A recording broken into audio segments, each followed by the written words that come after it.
வணக்கம். Welcome to புஷ்பாவின் மாடித்தோட்டம். இன்னைக்கு நான் மாடி தோட்டத்தில் வெத்தலை, கருப்பு வெத்தலை, கமார் வெத்தலை, பீடா வெற்றிலை அப்படி இதுக்கு பேர் இருக்குது. அப்புறம் செங்காம்பு வெற்றிலை அப்படின்னு சொல்கிறாங்க.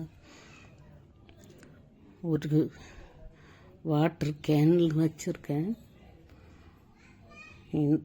உரம் அப்படின்னு சொல்லிட்டு அதுக்கு எதுவுமே கொடுக்கறது கிடையாது.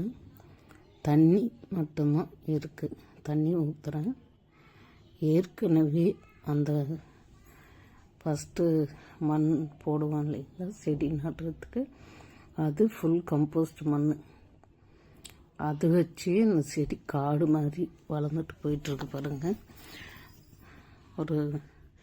ஃபஸ்ட்டு ஒரு வெட்டி வச்சு நிறைய வளர்ந்துச்சு. அதுக்கப்புறம் இடையில் காஞ்சிடுது. அப்புறம் மறுபடியும் அதுலேயே ஒரு கிளை மட்டும் துளிர் பிடிச்சி இப்போ இவ்வளோ பெரிய செடி உற்பத்தி ஆகிருக்கு.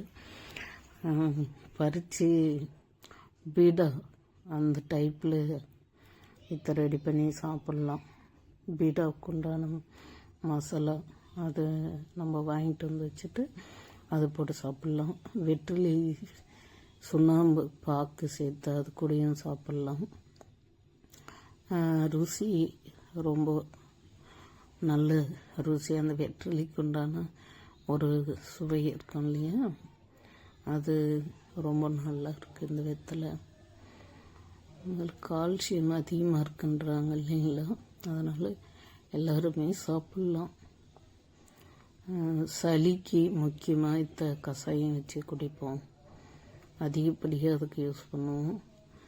சாமிக்கு படைக்கிறதுக்கு வெத்தலை வாங்க வேண்டிய அவசியம் இருக்காது.